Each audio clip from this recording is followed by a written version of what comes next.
చాలా మందికి ఉన్న డౌట్ ఇది.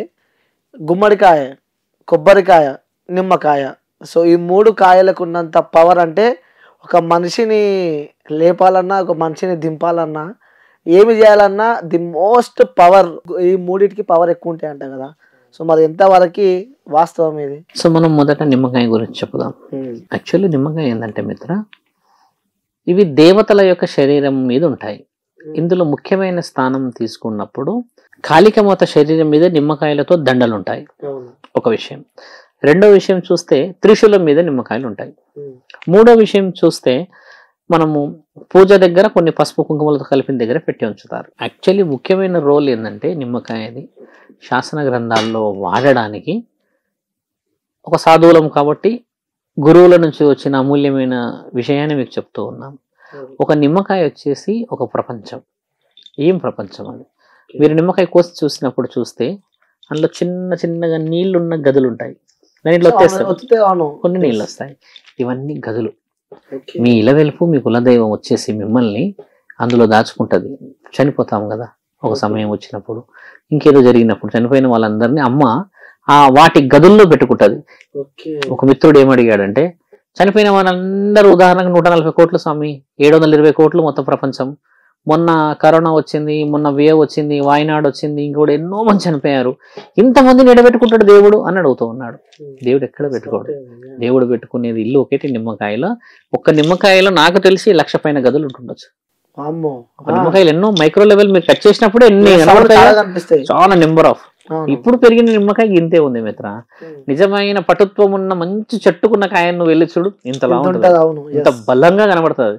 అలాంటి ఒకప్పుడు మళ్ళీ ఆ నిమ్మకాయను చూస్తే కూడా మొక్కాలనిపించేలా పెరుగుతాయి కొన్ని కాయలు, ఎక్సలెంట్ గా అవుతాయి అవి. అలాంటి దాన్ని దేవుడి ఆధీనంలో పెట్టేటోళ్ళు ఒకప్పుడు మన యొక్క పురోహితులు, మన యొక్క వైజ్ఞానానికి విజ్ఞానానికి సంబంధించిన సాధువులు సాధకులు. చూడండి, ఒకప్పుడు పురోహితులే ఉండేవాళ్ళు గుడిలో, పంతులు వీళ్ళంతా. వాళ్ళు చాలా గొప్ప చదువును చదివి విద్యా జ్ఞానం ఉన్న వాళ్ళని పరమాత్ముడి ఆజ్ఞతోనే పెట్టేటోళ్ళు అక్కడ, అంతే. ఇలా చూయిస్తారు. నీకు తెలుసా కొన్ని గుడిలో నిమ్మకాయని ఇలా చూయించి పెడతారు, ఇప్పటికీ చేస్తారు. కలకత్తా కాళీలో మీరు చూడండి, కాళికామాత గుడిలో కంపల్సరీ నిమ్మకాయ లేనిది అమ్మకు హారతి ఇలా పెట్టారు. మీరు గమనించి చూడండి. ఇక్కడ మహంకాళి గుడి దగ్గరికి వెళ్ళి చూడు మిత్ర, ఆయన పెట్టే పల్లెంలో అక్కడ కింద ఎక్కడన్నా కూడా ఖచ్చితంగా ఒక నిమ్మకాయ ఉండే తీరుతుంది. అలా ఎందుకు పెడతాడనంటే, పవిత్రమైన శరీరాలని మానవ జన్మెత్తిన ఇంటి ఇలవెల్పులు కులదైవాలకు సంబంధించిన వాళ్ళని ఆ అమ్మ ఆ యొక్క వంశానికి సంబంధించిన వాళ్ళందరినీ అందులో పొందపరుస్తుంది. అందులో పెట్టుకొని అవసరం నిమిత్తం తీసుకుపోతుంది. ఇది వినడానికి మన వాళ్ళందరికీ నవ్వు వస్తూ ఉంది. కానీ నిమ్మకాయతోనే ఆహారం చేసుకొని తింటూ ఉన్నాం, పులిహోర. నిమ్మకాయతో కొన్ని వసతులు చేసుకుంటూ ఉంటాం, అదన్నీ దానికి కూడా స్వీకరణం. కానీ నిమ్మకాయలు ఇన్ని ఉన్నాయి, దాన్ని తినడానికి అర్థం ఉంది. తినే నిమ్మకాయని ఈయన ఆత్మలను అందులో పెడతారు అంటున్నప్పుడు వాళ్ళకి తెలియాల్సిన ప్రశ్న ఏంటంటే, ఒకప్పుడు నిమ్మకాయని పూజా విధానంలో చాలా తక్కువ శాతంగా చెట్లలోనే ఉండేది. ఈరోజు ఇంత డెవలప్ అయ్యి దానికి రోగ నిరోధక శక్తి ఉంది, విటమిన్ సి అని, కాబట్టి అది శాస్త్రజ్ఞానాల్లో శాస్త్రవేత్తలు నిరూపించారు కాబట్టి తింటున్నాము. ఒకప్పుడు పూజించే వాళ్ళం దాన్ని, అంతే. తినకపోయేవాళ్ళు. దాన్ని ఎడ ఉపయోగించే వాళ్ళు తెలుసా మిత్ర?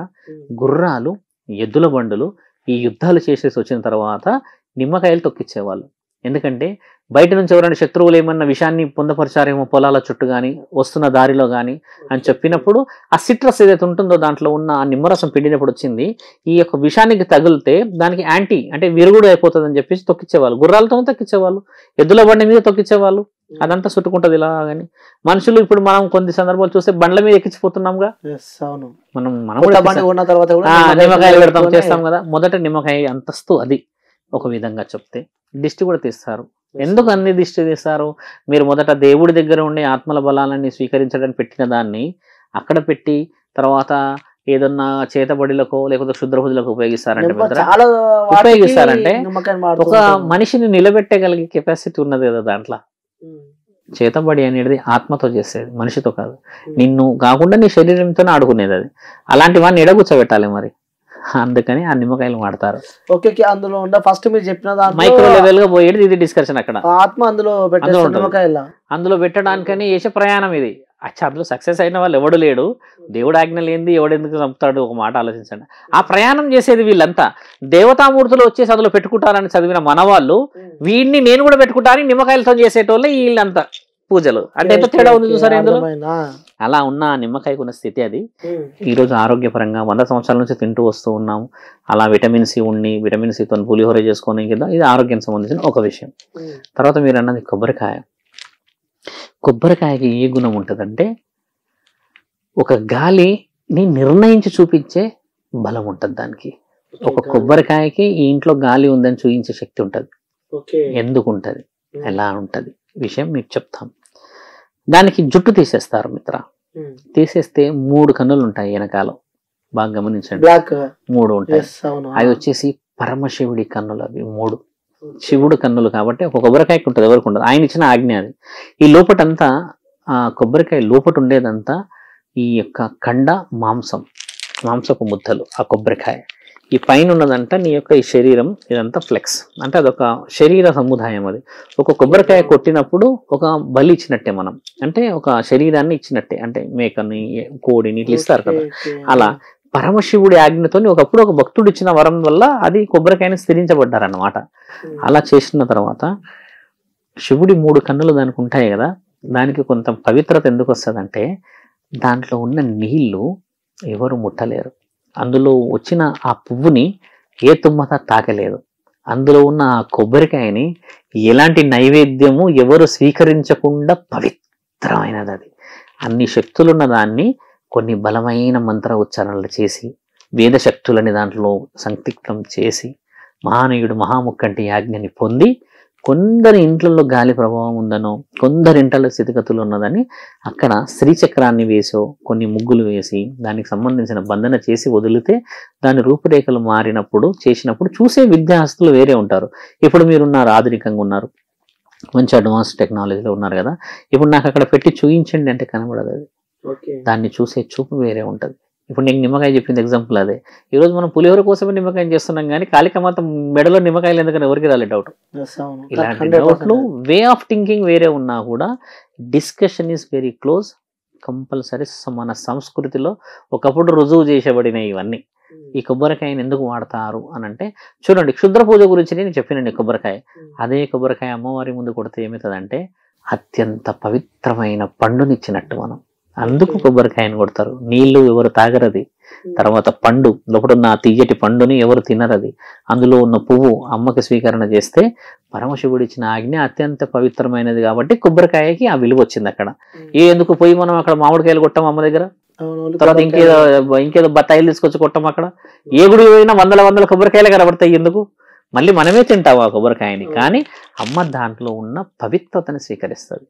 దైవం అంటేనే అది. ఇలా వచ్చింది. మీరు అన్నది ఇంకొకటి గుమ్మడికాయ. గుమ్మడికాయ అనేది మిత్ర, సో గురుజీ ఈ కొబ్బరికాయలో ఇంకోటి అంటే లోపల పువ్వు వస్తుంది కదా, సో వస్తే మంచిది అనుకున్న కోరిక శుభసూచకము. అలా పరమాత్ముడు ఏంటంటే మంచి చెడుకు నిర్ణయాలు అవి. ఇప్పుడు ఉదాహరణకు ఉద్యోగం రాయడము, ఎగ్జామ్స్ రాయడము, లేకపోతే ఇంకేదో వచ్చిందని అనుకుంటే పరమాత్ముడు ఆజ్ఞ బిడ్డ మంచి జరగబోతుంది అనేది విషయం ఉన్నది. అది రియల్ కాదు, అది వాస్తవంగా మనము ఆ పువ్వు వచ్చింది అని అంటే it is a signal off God, green signal. అంటే అందరికీ రాదు, నీకే వచ్చింది అని అంటే సంథింగ్ ఇస్ దేర్, ఏదో మంచి జరగబోతుంది, హ్యాపీ ఫీల్ అవుతారు. కొంతమందికి పెద్దగా ఇంత పెద్దగా వచ్చిన వాళ్ళు ఉంటారు మిత్ర, వాళ్ళు ఎంతో ఆనందంగా ఫీల్ అవుతారు. తర్వాత ఇంకొంతమంది ఉంటారు కొట్టగానే కుళ్ళిపోతుంది, మొత్తం కుళ్ళిపోతుంది. కుళ్ళిపోగానే ఏమంటారు, ఏదో అసూచకం జరగబోతుంది. అంటే అసూచకం జరగాలన్నా శుభసూచకం జరగాలన్నా నువ్వు పట్టలేంది, నువ్వు ముట్టలేంది, ఎప్పటికీ కూడా తాకలేని కొబ్బరికాయనే నేను సృష్టించిన వాడిని. అది కుళ్ళిపోయి వస్తే లేకపోతే ఇంకేదైనా పాడై వస్తే కూడా జరగబోయే కార్యక్రమం హెచ్చరిక కోసం వచ్చింది, అంతేగాని కొట్టగానే అది పాడై వచ్చిందని చెప్పగానే నీ జీవితం పాడవుతుందని కాదు. జరగబోయే పనుల్లో మంచి చెడులు వెతుకు బిడ్డ అని కూడా పరమాత్ముడు సిగ్నల్ భగవంతుడి సన్నిధానంలో కొట్టినందుకే ఇచ్చారు. ఎందుకు కొబ్బరికాయ మనం ఇక్కడ రోడ్డు మీద కొట్టాము నిలబడి, ఏడ కొట్టాం కదా, ఒక పవిత్రమైన స్థలంలో కొడతాము, లేదా ఇంట్లో పూజ అయినప్పుడు కొడతాం. 90% అయితే మనం పూజా విధానం అయినప్పుడే కొడతాం కొబ్బరికాయని, అంతేగాని తెచ్చుకొని తింటా బెల్లంతోనని చెప్పి కొట్టుకోము కదా మిత్ర. అందుకనే దాన్ని పరమాత్ముడు ఇచ్చిన దాన్ని ఒకప్పుడు వేద మంత్రాలు పురోహితులు చెప్పేవాళ్ళు. స్వామి ఏదన్నా శుభసూచకం అని అంటే కొంతవరకు వచ్చేసి అసూచకం అంటారు దాన్ని. యాక్చువల్లీ అలా రావడం కూడా శుభసూచకమే, కుళ్ళిపోయింది వచ్చిందని శుభసూచకమే. ఎందుకంటే పరమాత్ముడి ఆజ్ఞతో వచ్చిన పండది. మంచిది వచ్చింది అంటే ఇప్పుడు ఈ రోజు మరి ఏం జరిగింది మంచి, మరి ఒక మాట ఆలోచించు. ప్రత్యేకంగా జరిగిన దానికి విలువ ఉంది అని అర్థం. ఇక్కడ పువ్వు వచ్చిందంటే ప్రత్యేకం, మరి 100 మందిలో నీకే వచ్చిందంటే నేను స్పెషలైజ్డ్ లో చూస్తారు కదా. ఇలా మీరు అన్న కుళ్ళిపోయింది వచ్చింది కూడా స్పెషలైజ్డ్ అనే తీసుకోవాల్సిన అవసరం ఉన్నది ఇక్కడ. అందుకని కొబ్బరి విషయం అది మిత్ర. ఓకే. సో నెక్స్ట్ గుమ్మడికాయ. గుమ్మడికాయ విషయం ముఖ్యంగా ఇది ఇంటికి బయట కడుతూ ఉంటారు, డిస్టిక్ అంటూ ఉంటారు. సో ఏంటి అందులో ఉన్న ప్రత్యేకత? సైన్స్ పరంగా మాట్లాడతాం. ఓకే. ఒక వ్యక్తి చాలా అనారోగ్యంగా ఉన్నాడు అనుకుందాం మిత్ర. కడుపులో కొన్ని నూలిగి పురుగులు అంటారు, అంటే నట్టలు అని కూడా అంటారు.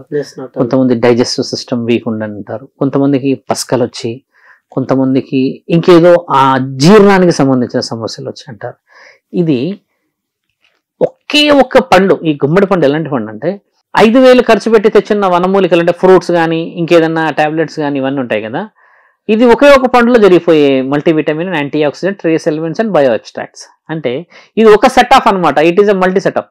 ఈ పండుకి ఆ విలువ ఎందుకు వచ్చింది అంటే అడవిలో పెరుగుతుంది, వెరీ రేర్గా తినే పండు అని అనడానికి లేదు. దీంట్లో ఎక్కువ శాతంగా చూస్తే పోషకాల విలువలు ఎక్కువ ఉంటాయి. పోషకాల విలువలు గుమ్మడి పండు, గుమ్మడికాయ. నీకు తెలియదు, నువ్వు చాలాసార్లు తినుండొచ్చు గుమ్మడికాయ, నీకు అది తెలియదు ఎక్కడి నుంచి వస్తుంది. ఇప్పుడు నువ్వు తింటావు కొన్ని ఫ్రూట్స్, సలాడ్స్ తింటావు, కొన్ని ఏదో తింటూ ఉంటావు, కొన్ని హోటల్స్ పోయినకి తింటావు కదా, అందులో గుమ్మడి పండులు ఏంది ఏ పది కాదు, అది వచ్చేసి అది మైక్రోవేవ్లో వర్కౌట్ అవుతుంది. అది ఒక వనమూలికల సముదాయం. అది నేను తినలేను గురువు గారు అంటే నీ ముందు కోసి కొబ్బరికాయ కూర చేయరు కదా స్వామి గుమ్మడి పండు అని, అలా మనం తినేస్తాం మనకు తెలియకుండా. ఇలా జరుగుతున్న దాంట్లో గుమ్మడి పండుని గుమ్మానికి ఎందుకు కట్టాలి? ఇది ముఖ్యమైన ప్రశ్న. ఇప్పుడు మీరు అడిగింది కూడా, వనమూలికల సముదాయానికి గుమ్మడి పండుని ఎప్పుడు కట్టకపోయేటోళ్ళు, ఇంటి కూడా కట్టకపోయే వాళ్ళు ఎవరు, కేవలం కడుపుకు మాత్రమే తినేటోళ్ళు. దానితో వడియాలు, తర్వాత ఇంకేమైనా వేపుడు కార్యక్రమాలు, లేదా ఇంకా పచ్చడి కార్యక్రమాలు ఇప్పటికీ చేస్తారు చాలా మంది. అలా తినే వాళ్ళు మాత్రమే ఉండే. అయితే దీంట్లో ఒక మహానీయుడు ఏం చేశాడంటే, మీలాంటి ఒక వ్యక్తి అడిగినప్పుడు దీంట్లో ఉన్న గుణగణాలు ఏందో కనిపెట్టాడు. గుణగణాలు అంటే ఇంతకుముందు మీకు ఏం చెప్పాము, ఆయుర్వేదిక వనమూలికలు, అది ఏదన్నా ఇబ్బంది అయితే తింటే చేస్తే డైజెస్టివ్ సిస్టమ్ బాగుంటుంది అన్నాను కదా. అలా ఉన్నదాన్ని ఈయన గారు ఏం చేశారంటే, తినడం అనేది చాలా తక్కువ శాతమే కదా, దానికి కొంచెం పసుపు, కొంచెం కుంకుమ, గంధం ఇలా పూసేసి ఒక హోమం చేసేటప్పుడు లేకపోతే ఏదో పూజ చేసేటప్పుడు పెట్టుకొని ఆ ఆయుర్వేదిక వనమూలికలని ఈ పసుపు, కుంకుమ, గంధం రాస్తే ఆ దాంట్లో ఉన్న చిన్న చిన్న చిన్న చిన్న చిన్న మైక్రో లెవెల్ ఉంటాయి కదా, ఇలా రప్చర్ చేస్తాగా పసుపు కుంకుమ రాసినప్పుడు అందులో ఉన్న నెగిటివిటీ, ఈ చేతిలో నుంచి ఉన్న ఈ నెగిటివిటీ దానికి తగిలి పాజిటివ్ అయ్యేసి దాని యొక్క చిన్న చిన్న చిన్న మైక్రో లెవెల్లో ఉన్నాయి అన్ని ఓపెన్ అయ్యి ఇంటికి మొత్తం పాజిటివ్నెస్ తెస్తుంది. That is a micro level question అడిగింది. నిమ్మకాయ గురించి ఇప్పుడు నాకు ఇందాక గుర్రం మీద పోతూ ఉంటే చెప్పాను కదా, దాన్ని కోసిన తర్వాత దానికి పెడితే అది విషాన్ని ఆపే శక్తి ఉంటుంది అని చెప్పింది కదా. ఇలా ఈ పసుపు, కుంకుమ, గంధాలు వేద సాక్ష్యంగా మన మంత్రాలతో ఉచ్చారణ చేసి పెట్టిన ఆ గుమ్మడికాయ నెగిటివిటీని రానివ్వదు లోపటికి. పాజిటివ్ అనేది దాని గుణం ఉన్నది శరీరంలో. దాన్ని తినేయడం అనేది శరీరానికి ఎంతటి హెల్దీయో, దాన్ని ఇంటికి కడితే ఇంటికి ఉన్న 100-200 మీటర్ల వరకు పాజిటివ్నెస్, గాలి రాకుండా శరీరంలోకి ఏదైనా చెడు గాలి వస్తే కూడా ఇది దాన్ని ఆపే గుణం ఉన్నది. అంటే దిష్టి గుమ్మడి పండు అంటారు దాన్ని. గుమ్మడికాయని దిష్టి గుమ్మడికాయ అని అంటాం. 2 ఉన్నాయి కదా, దాన్ని ఎప్పటికీ పగలగొట్టరు, అది గుమ్మం మీదే పెడతారు. దానిలో 2 రకాలు ఉంటాయి. ఒకటి ఎండిపోతేనేమో శుభసూచకం, కుళ్ళిపోయి నీళ్లు కారితేనేమో ఎక్కువ కుళ్ళు ఉన్నట్టు, మన మీద ఎక్కువ దిష్టి ఉన్నట్టు, ఎక్కువ నరఘోష ఉన్నట్టు. వీడ పొద్దున్నే బండి మీద పోతున్నాడు, రాత్రి కార్లు వస్తున్నాడు, ఏ పండుగ చేసినా బాగా చేస్తున్నారు, ఆదివారం వస్తే కవర్ల మీద కవర్లు ఫ్రూట్స్, మటను, చికెను, ఇట్లా ఏడుపు అన్నిటినీ చూస్తూ ఉంటది. అది డైరెక్ట్ గా మనకు తగలకుండా అది మధ్యలో ఉంటది. అదొక హింట్ అన్నమాట. సో చాలా మందికి ఆ డౌట్ ఉంది, జనాలకు తెలియదు అసలు కుళ్ళిపోయిన గుమ్మడికాయ అంటే భయపడుతూ ఉంటారు. సో ఇంట్లో ఏమైతుంది, గాలి జోకుతుందా ఏందని చాలా భయపడుతుంటారు. సో ఎలా అలా దాన్ని స్వీకరించే దాంట్లో ఏంటంటే, ఏదైతే కుళ్ళిపోయి నీళ్లు కారుతుందో దానికి మనం ఆ ఇంట్లో హోమం చేయించుకోవడం మంచిది. మంచి పురోహితుడిని తెప్పించి మంచి హోమం, కులదైవానికి హోమం, ఇలా వెలుపుల హోమం తెచ్చుకొని హోమం చేపించి ఆ గుమ్మడి పండుని ఇలా పెట్టుకోవాలి. మనం మళ్ళీ గుమ్మడి పండుని ఏం చేయాలి, హోమంలో పెట్టుకొని చేసుకున్నదాన్ని మళ్ళీ పెట్టుకోవాలి, అది తీసేసి పెట్టుకోవాలి. ఒక అమావాస్య నుంచి మళ్ళీ ఒక అమావాస్యలోపు ఒకటి మార్చుకునే తరుణం పెట్టుకుంటే ఇల్లు ఫ్రెష్గా ఉంటుంది. ఎప్పుడు కూడా మన వాళ్ళు దసరాకి పెడితే మళ్ళీ దసరాకి పెడతారు మిత్ర, అలా కూడా పెట్టకూడదు. ప్రతి పండుగ పెట్టుకుందాం, మన హిందూ సంప్రదాయంలో 100 పండుగలు ఉన్నాయి, అలా కూడా పెట్టుకోవడం శుభ సూచకం.